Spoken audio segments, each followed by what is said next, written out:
What is good, YouTube? It's your boy The Lost Reaction. Today I got another video for y'all.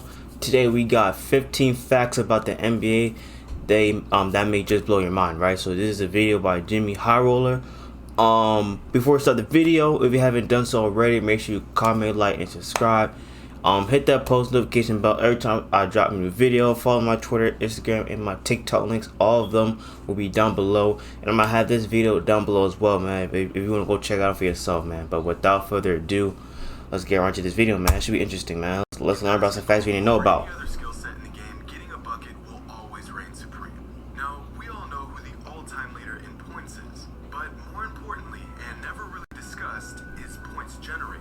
Right.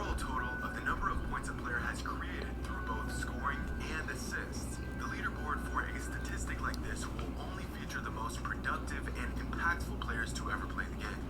Well, here is a chart of players who have generated the most points in NBA history. Okay. At the bottom, you have some all-time great players: Harden, Westbrook, the point guard himself, Chris Paul. As you go up the list, you won't see any more active players. Just legends of the game: MJ, Kobe, Kareem, and all the way at the top, John Stockton. You have John Stockton. What?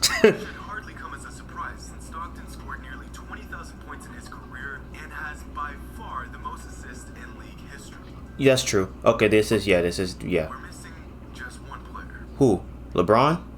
Yeah, I figured. With 56,682 points generated so far in his career, LeBron James already has by far the most points generated of any player in NBA history. I mean, I figured. No surprise, really. He's still got plenty of basketball ahead of him. Yeah.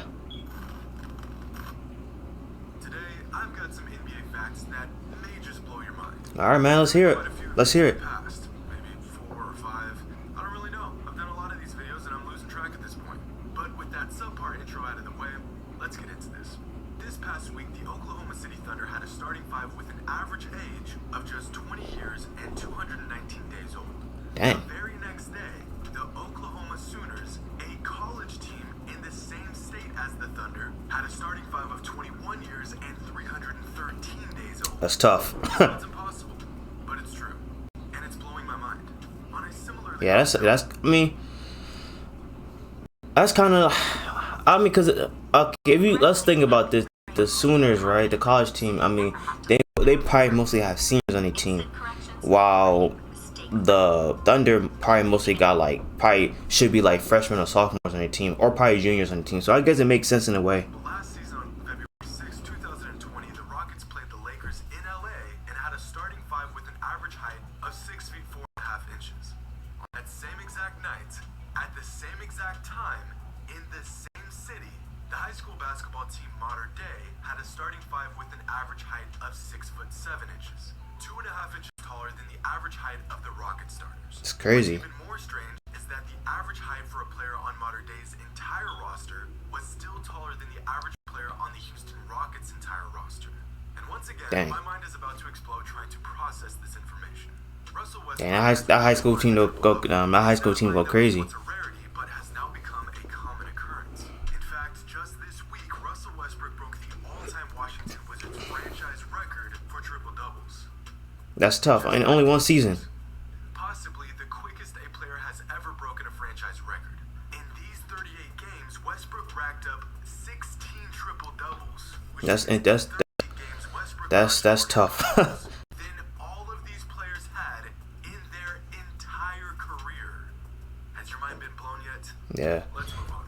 Shaun Livingston, a former point guard in the NBA, for those unfamiliar, played in 959 games and took 5,072 shots in his 14 seasons in the NBA. Okay. And only made 15 three-pointers in his entire career. Damn. 15. 15. In fact, Livingston was a longtime teammate of Stephen Curry, who in 2017 hit a combined 23 pointers in back-to-back games, which means that Shaun Livingston made less threes in his entire 14-year career than Stephen. That's crazy. In a 40-minute span. When Will Chamberlain was playing in the NBA, the league did not keep track of block shots. Right. It wasn't until the season after Will retired when the NBA finally began to officially record the stats. But through some extensive research a few years ago, Reddit users were able to collect data from 112 games where Wilt's block shots were recorded.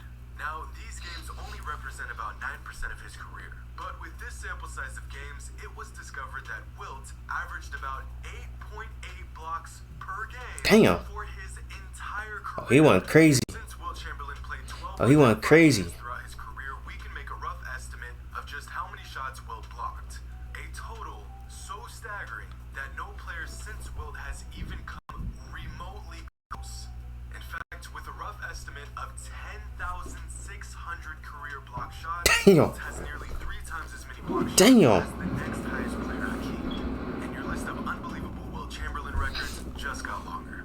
Damn. Enough, possibly Wilt Chamberlain was on goddamn steroids at was Wilt's longtime rival, Bill Russell. But when you think of the best defensive player to ever lace up, most think of Scottie Pippen, Kawhi, maybe Ben Wallace, or Hakeem. But the answer to this question is not nearly as subjective as you may think. Alright, then who is it? Bill Russell. Oh. It's not even close. In fact, Alright, let's see the stats. a record for most defensive win shares in a season. Oh, and he also has the second most defensive win shares in a single season. And the third, And the fourth, and the fifth, sixth, seventh. 11th, and 13th. Damn. Oh, he went crazy. Bill went crazy. Okay. For perspective, in Wilt Chamberlain's illustrious career, he was the best scorer for 7 seasons. In Bill Russell's career, he was the best defensive player in the league for 11 seasons. In other words, Shoot. Bill Russell was better at defense than Wilt Chamberlain was at scoring. Just let that sink in. Every NBA fan knows the long and successful history of both the Los Angeles Lakers and the Boston Celtics. These two organizations winning nearly half of all NBA championships since the NBA was created. But what most people don't know is that only 2 of the 17 top final scorers of all time did not play for the Lakers or Celtics. You may have heard of these 2 players, Michael Jordan and Stephen Curry. At this point, most fans Interesting, know Curry interesting. as the coach of the Golden State Warriors. Other fans may know him as the sharpshooter from the Bulls' 3 championships in the 90s. But not many people know that Steve went to 5 finals and won all 5. 5 for 5 on the biggest stage. In those 5 finals appearances, Kerr only scored 96 points. That's a ring for every 19 points scored in the finals. For comparison, Michael Jordan won a ring for every 196 points he scored in the finals. Kobe won a ring for every 100. Around 390. God damn. And LeBron has won a ring for every 390 points he scored in the finals.